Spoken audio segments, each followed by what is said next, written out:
Dear students, अस्सलाम वालेकुम। कैसे हैं आप सब? उम्मीद करता हूं कि आप सब ठीक होंगे और खैरियत से होंगे।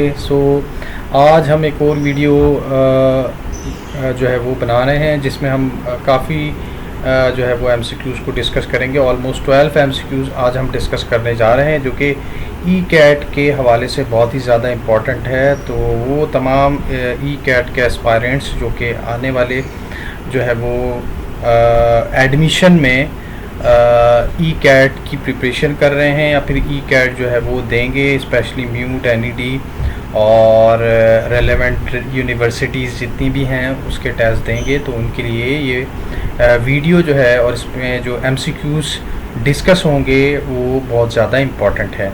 इसी तरह से एमडी कैट के जो एस्पायरेंट्स हैं उनके लिए भी ये वीडियो हेल्पफुल रहेगी। इसी तरह से प्रीवियस वीडियो में भी हमने जो है वो एमसीक्यूज़ डिस्कस किए हैं और उसमें टॉपिक जो है वो मैंने आपको बताए थे। अगर वो वीडियो आपने नहीं देखा तो आप लाजमी देखें, उसमें मैंने आपको इम्पॉर्टेंट टॉपिक्स बताए थे जिन टॉपिक्स में से एमसीक्यूज़ बनते हैं मोस्टली और ई कैट के एग्ज़ाम्स में बार बार रिपीट होते हैं। तो आगे बढ़ते हैं। अगर आप नए चैनल के ऊपर तो चैनल सब्सक्राइब कर लें, बेल आइकन को भी क्लिक कर लें ताकि हर आने वाली वीडियो का नोटिफिकेशन आपको मिल सके। मैं हूं मोहम्मद बिलाल, आपका मेंटर टीचर। आप फाइ इन्फो चैनल देख रहे हैं और जो है वो स्टार्ट करते हैं। Let start. First MCQ you can see on your screen. Which of the following properties of molecules of gas is same for all the gases at a particular temperature? कौन सी प्रॉपर्टी है gas की जो ये नीचे बयान की गई है गैस के लिए एक पार्टिकुलर टेम्परेचर पे, तमाम गैसेस के लिए। तो पार्टिकुलर टेम्परेचर जो है उस पर, तो ये टेम्परेचर यहाँ पे जो है वो लिमिट लगा दी। तो यहाँ पे अब हमने बताना है मोमेंटम ये नहीं है, मास नहीं है, वेलोसिटी नहीं है, काइनेटिक एनर्जी है। काइनेटिक एनर्जी जो है ये एक पर्टिकुलर टेम्परेचर के लिए जो है वो तमाम गैस के लिए जो है वो वैलिड है। और इसमें जो हम लॉ पढ़ते हैं थर्मोडायनेमिक में और हीट में कि जो एवरेज ट्रांसलेशनल काइनेटिक एनर्जी होती है ये प्रोपोर्शनल होती है एब्सोल्यूट टेम्परेचर के। तो इस स्टेटमेंट के हिसाब से जो है वो ये आंसर जो है इसका ये काइनेटिक एनर्जी है। नेक्स्ट है the dimension MLT-2 refers to the physical quantity. MLT-2 ये फोर्स की डायमेंशन जो है जब आप फोर्स का फॉर्मूला लिखेंगे F =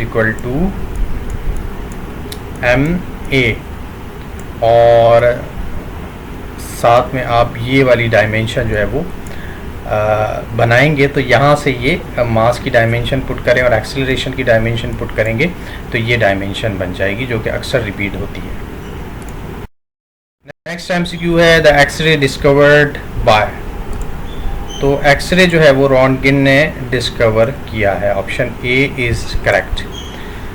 length of second pendulum, length of second pendulum है 99.2 centimetre. 99.2 centimetre is the length of pendulum.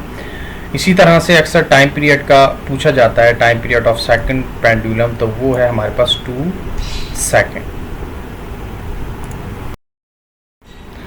Now अब आप देख सकते हैं MCQ, how much large is the proton mass than that of electron. Electron के जो है वो मास से कितना टाइम्स लार्जर है प्रोटॉन का मास, तो वो है 1836 टाइम। 1836 टाइम लार्जर है प्रोटॉन का मास इलेक्ट्रॉन से। नेक्स्ट है the direction of electric field lines around the test charge cube. तो टेस्ट चार्ज क्यूब अगर यहाँ रखा हो तो इलेक्ट्रिक फील्ड लाइंस जो है वो कैसी बनेंगी, तो वो बनेंगी पैरेलल, इस तरह से बनती हैं इलेक्ट्रिक फील्ड लाइंस। तो ये इलेक्ट्रिक फील्ड लाइंस जो है वो पैरेलल कहलाएंगी। तो ऑप्शन ए जो है वो हमारे पास ये दुरुस्त है। इसी तरह से और भी ये इलेक्ट्रिक फील्ड का जो टॉपिक है उससे एमसीक्यूज जो है वो काफ़ी बन जाते हैं। Which of the following defines potential energy per unit charge. तो पोटेंशियल एनर्जी जो है वो potential energy per unit charge, ये हमारे पास फॉर्मूला बनेगा इलेक्ट्रिक पोटेंशियल का। इलेक्ट्रिक पोटेंशियल का जो है ये फॉर्मूला है। इलेक्ट्रिक पोटेंशियल जो है वो, या फिर आप इसको पोटेंशियल भी कह सकते हैं। सो ऑप्शन सी जो है वो ये करेक्ट है, जो कि हम कूलम्स लॉ में पढ़ते हैं, potential energy per unit charge. Electric potential का पूरा हमारे पास जो है वो टॉपिक है। Which of the following is electromagnetic wave, कौन सी इसमें से इलेक्ट्रोमैग्नेटिक वेव है? तो एक्सरे भी इलेक्ट्रोमैग्नेटिक वेव है, माइक्रोवेव भी इलेक्ट्रोमैग्नेटिक वेव है, लाइट वेव भी इलेक्ट्रोमैग्नेटिक वेव है। तो ये जो है वो डी ऑप्शन इसका करेक्ट है। अब इसका पूरा एक स्पेक्ट्रम आता है और उस स्पेक्ट्रम में हमारे पास ये तमाम ये इलेक्ट्रोमैग्नेटिक वेव्स होती हैं, EM वेव होती हैं, और उसका पूरा स्पेक्ट्रम होता है। उसमें आपके पास फ्रीक्वेंसी, वेवलेंथ और एनर्जी जो है वो उसका डायग्राम होता है। तो उसमें जो है वो विजिबल रीजन अलग होता है। विजिबल रीजन में हमारे पास ये लाइट वेव आ जाती है, माइक्रोवेव रीजन उसका अलग होता है।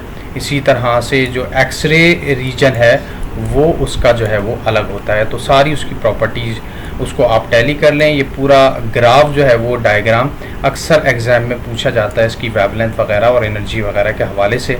इसी तरह से फ्रीक्वेंसीज भी सम हाउ जो है वो आ जाती हैं। नेक्स्ट है the term use for the specific heat per unit mass.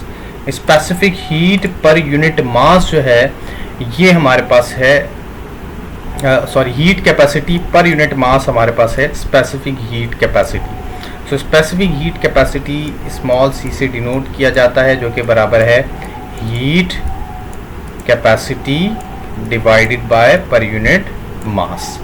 So ये जो है इसका फॉर्मूला है स्पेसिफिक हीट का, जो कि heat capacity per unit mass है।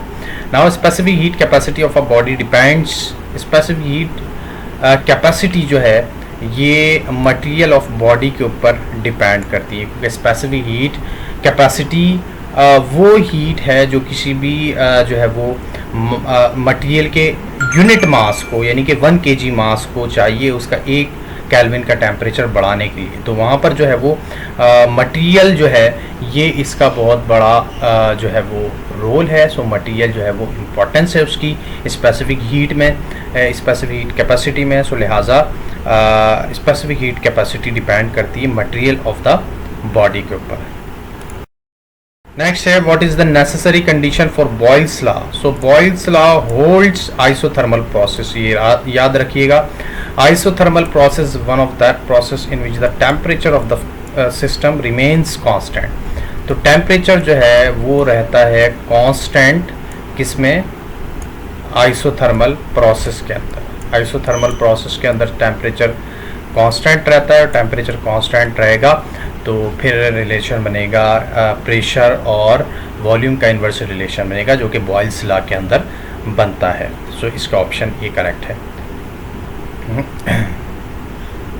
नेक्स्ट है the diffraction is a special type of. Diffraction जो है ये भी इंटरफेरेंस की ही स्पेशल टाइप है। इंटरफेरेंस में हम जो है वो डिफरेंट पैटर्न जो है वो पढ़ते हैं। इंटरफेरेंस जो है ये हम लाइट के चैप्टर में पढ़ते हैं। तो ये डिफ्रैक्शन भी इसका ही एक स्पेशल टाइप है। डिफ्रैक्शन क्या होता है? एक ऑब्स्टेकल में से लाइट पास होती है जो कि बैंड हो जाती है, फिर डिफरेंट उस ऑब्स्टेकल में से, और फिर स्क्रीन के ऊपर जो है वो उसके पैटर्न बनते हैं। तो वो जो स्क्रीन के ऊपर पैटर्न बनते हैं तो वहाँ पे फिर हमें इंटरफेरेंस मिलती है। तो यहाँ पर जो है वो फिर ये डिफ्रैक्शन का अमल होता है, और ये इंटरफेरेंस की स्पेशल टाइप है। सो ये कुछ इम्पॉर्टेंट MCQs स्टूडेंट्स आपसे डिस्कस किए। उम्मीद करता हूँ कि आपको समझ में आए होंगे। इसमें कोई भी क्वेश्चन हो तो कमेंट सेक्शन में ज़रूर करें, और ये भी देख लें कि हमने कौन कौन से MCQs कौन कौन से टॉपिक्स में से लिए हैं। अभी तक हमने हीट का चैप्टर थर्मोडायनेमिक डिस्कस किया, जो कि बहुत ज़्यादा इंपॉर्टेंट है। इलेक्ट्रोस्टैटिक डिस्कस किया है। इस तरह के जो है वो टॉपिक बार बार रिपीट होते हैं। इलेक्ट्रोमैग्नेटिज्म भी ज़्यादा इंपॉर्टेंट है। तो इसमें कोई क्वेश्चन हो तो कमेंट सेक्शन में ज़रूर करें। अपना ख्याल रखें। मिलते हैं आपसे नेक्स्ट वीडियो में। जब तक के लिए थैंक यू सो मच। अल्लाह हाफिज़।